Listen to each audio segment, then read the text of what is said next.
iPhone 17 Pro 256 Go, 1329 euros. Samsung Galaxy Z Fold 7, 2102 euros. En gros, aujourd'hui, on a clairement le choix si on a envie de claquer plus d'un SMIC dans un téléphone.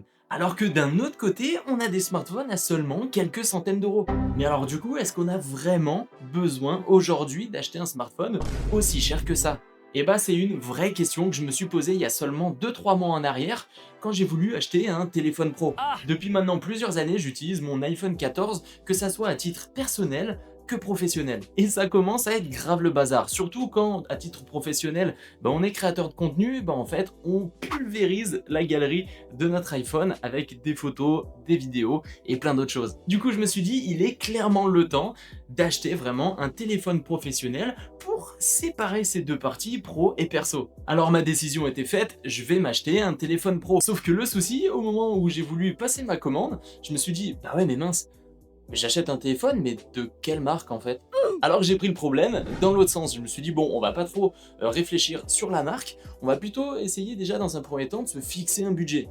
Mais quand on voit qu'il y a des smartphones à plus d'un SMIC, parfois même à plus de 2000 euros, on se dit, mais est-ce que ça vaut vraiment le coup de mettre aussi cher dans un smartphone? Est-ce que je vais vraiment en avoir l'utilité? Est-ce que finalement, pour l'utilité que j'en ai, en tout cas pour ma partie professionnelle, est-ce qu'un téléphone à seulement 500 euros ne serait pas suffisant? Je me suis posé la question, est-ce que finalement pour 500 euros, on pourrait pas trouver un smartphone qui réponde à quasi 100% de mes besoins?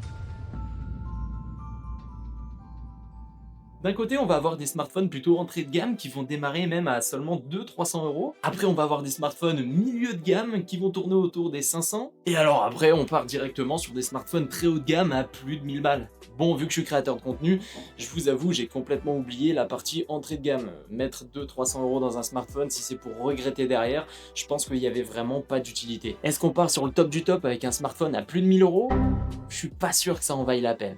Bon en vrai on va essayer de partir sur un milieu de gamme et je vais même essayer de me fixer un budget de 500 euros. Après quelques heures de recherche, j'ai trouvé celui-ci, c'est le Xiaomi 14T Pro. Et au moment de l'achat, il valait à peu près 499 euros. On était pile poil sur mon budget de 500 balles. Et il avait l'air plutôt performant. Et ben je l'ai acheté, et du coup on va pouvoir répondre à une question, faut-il acheter un smartphone à plus de 500 euros? Forcément, il y en a, ils vont me le demander, pourquoi est-ce que du coup je suis parti sur ce smartphone et pas sur un autre alors qu'il existe des centaines de marques? Et bah pour être honnête, en fait j'ai eu l'occasion de tester une TV connectée Xiaomi, j'ai jamais eu à me plaindre, elle marche super bien et j'ai eu l'occasion de constater qu'en fait Xiaomi, ils étaient vachement bons pour sortir des produits avec un très bon rapport qualité-prix. Du coup, je l'ai commandé, de toute façon il faut bien en acheter un, donc voilà, c'est celui-ci que j'ai acheté. Lors de mon achat, il était déjà sorti depuis à peu près 1 an et demi il me semble. Si je dis pas de bêtises, de base, il est sorti au prix de 800 euros et au bout d'un an et demi après, il a chuté à 499 euros. Et honnêtement, il avait l'air de cocher toutes les cases pour mon utilisation professionnelle. Maintenant que je l'ai en ma possession, on va pouvoir creuser un petit peu plus le débat. Finalement, que fait Monsieur Tout-le-Monde avec son smartphone? Bon, déjà, on revient à la fonction primaire du téléphone, forcément, de temps en temps, il va passer des coups de fil. C'est dans l'air du temps, on va scroll en revanche pendant des heures, que ce soit Facebook, TikTok et plein d'autres réseaux sociaux.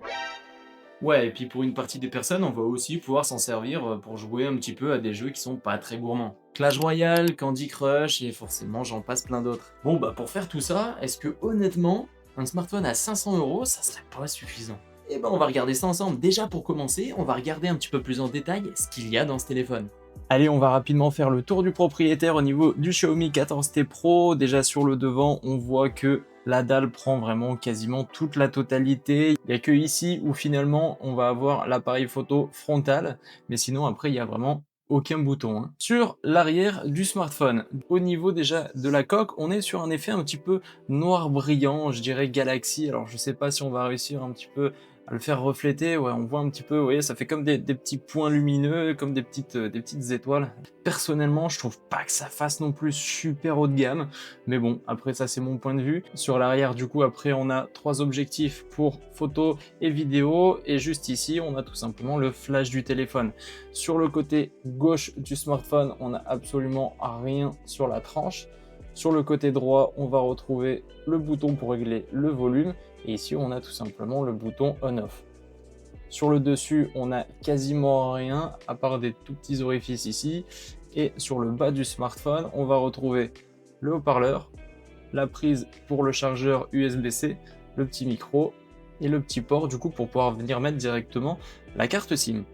Maintenant, si on rentre un petit peu plus en détail dans les caractéristiques du téléphone, de quoi il est constitué, déjà on a un très bel écran AMOLED de 6,67 pouces. Donc en vrai pour moi, sincèrement, hein, c'est pile poil la bonne taille. Vous voyez, par rapport à ma main, c'est ni trop grand, ni trop petit.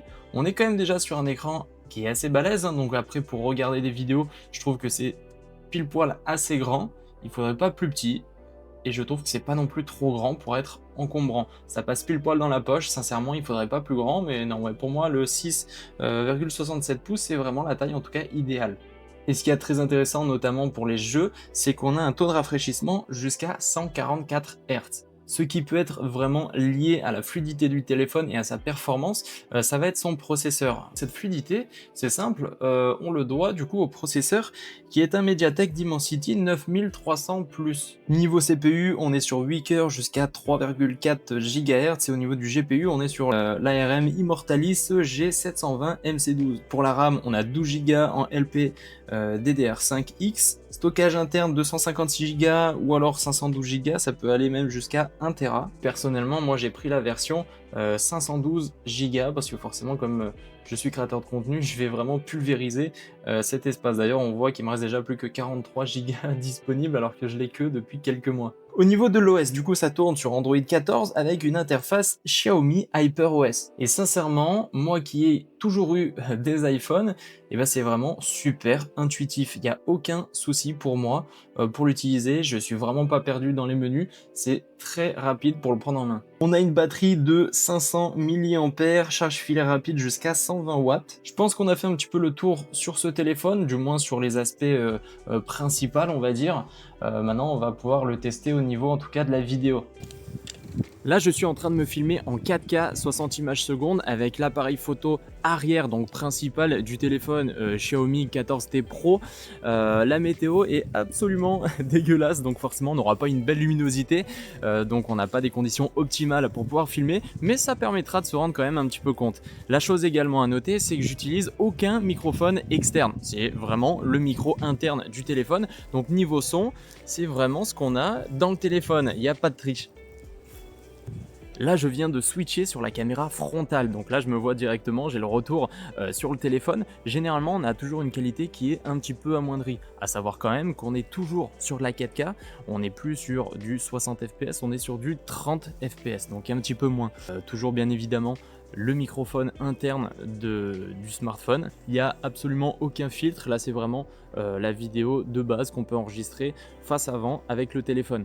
Et bien sûr, toujours ce fameux temps tout pourri, donc vraiment pas les conditions optimales, je le répète. À savoir également, vous pouvez le voir au niveau des arbres, il n'y a vraiment aucun vent. Donc ça, niveau microphone, voilà, faut savoir que c'est limite ce qu'on peut avoir de mieux, en tout cas en extérieur.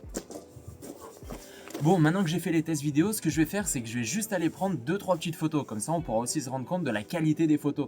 Mais je vais pas traîner parce que franchement, ça caille.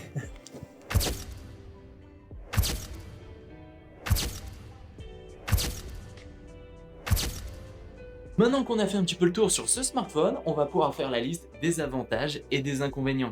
On va commencer par les inconvénients pour ce smartphone à 500 € par rapport à si j'avais acheté un téléphone à plus de 1000 balles. Déjà, on peut parler de la batterie. Bon, honnêtement, pour monsieur tout le monde, je reviens là-dessus. Franchement, vous allez facilement faire votre journée et ça ira très bien. Mais après, pour mon utilisation de créateur de contenu, c'est vrai que je vais faire quand même des choses très gourmandes et qui demandent de la capacité au smartphone, hein, que ce soit du montage vidéo, de la prise vidéo en 4K, et forcément, bah ça use quand même très rapidement la batterie. Mais bon, pour être honnête, en vrai, avec la charge rapide, dès que j'ai un petit coup de mou, je le branche pendant 10 minutes et j'ai un regain d'énergie quand même suffisant, on va dire, pour tenir la fin de journée. Donc je le classe en inconvénient, mais c'est pas non plus incroyable. En deuxième inconvénient, eh ben, j'ai mis la caméra. Bon alors du coup vous allez un petit peu vous demander, parce qu'on a vu les tests en vidéo, franchement c'est pas mal pour un téléphone à 500 balles. Après forcément je prends en compte par rapport à si j'avais acheté un smartphone très haut de gamme, donc à plus de 1000 €, forcément la caméra serait bien plus performante quand même sur le téléphone nettement plus cher. Mais après, honnêtement, encore une fois, pour monsieur tout le monde qui va juste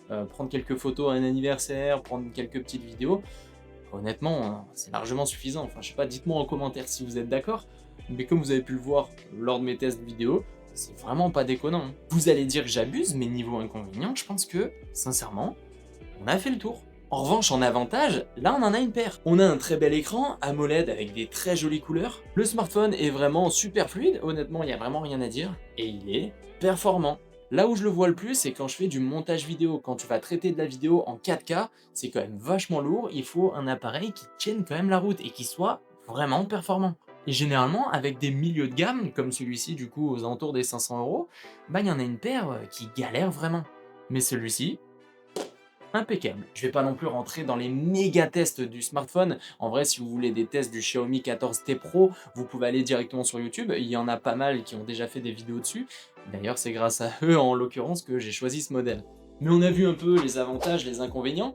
Bah, je pense que maintenant, on pourrait faire une conclusion, hein. Ce téléphone, soyons honnêtes, il va répondre à 90% des besoins des personnes. Après, au final, les 10% restants, c'est qui? Bah, c'est des personnes qui vont vraiment travailler sur le smartphone et qui vont lui demander des tâches super lourdes, super performantes, et que là, bah, du coup, forcément, il aura un petit peu de mal. Du coup, je pense qu'on va pouvoir conclure, est-ce qu'il faut vraiment investir plus de 500 € dans un smartphone fin 2025, début 2026? Eh bien, sincèrement, pour moi, non. Clairement, la plupart d'entre vous, ce genre de téléphone vous conviendra parfaitement. Et pourtant, énormément de personnes mettent très cher dans leur smartphone, vont acheter le dernier iPhone, vont acheter le dernier Samsung, mais en soi, je le comprends. C'est tout simplement humain. L'humain a envie de nouveautés, c'est d'ailleurs pour ça que les marques sortent un nouveau modèle chaque année, même si sur le papier, il n'y a pas non plus d'énormes nouveautés. Ça a fait d'ailleurs énormément débat, que ça soit Apple ou Samsung, des fois d'une année sur l'autre, ils sortaient un nouveau modèle, mais est-ce que vraiment ça valait le coup de changer pour le dernier modèle si vous aviez déjà celui d'avant? Enfin bref, je pense qu'on a fait vraiment le tour de cette thématique. Faut-il acheter, ou en tout cas investir plus de 500 € dans un smartphone actuellement? Pour moi, la réponse est pour quasi tout le monde non. Il y a des personnes qui achètent l'iPhone chaque année dès qu'il sort, et mon avis là-dedans, c'est quoi? C'est honnêtement, si ces personnes-là ont le budget et que ça leur fait plaisir, libre à eux de claquer leur argent dans ce qu'ils veulent. Si ça leur fait plaisir, je suis content pour eux. N'oubliez pas de lâcher un petit like, c'est super important. Je suis curieux également de savoir votre avis sur la question directement en commentaire. N'oubliez surtout pas de vous abonner, vous pouvez même activer la petite cloche. Vous allez voir, il y a plein de vidéos sympas qui vont arriver. Alors je vous dis à la prochaine!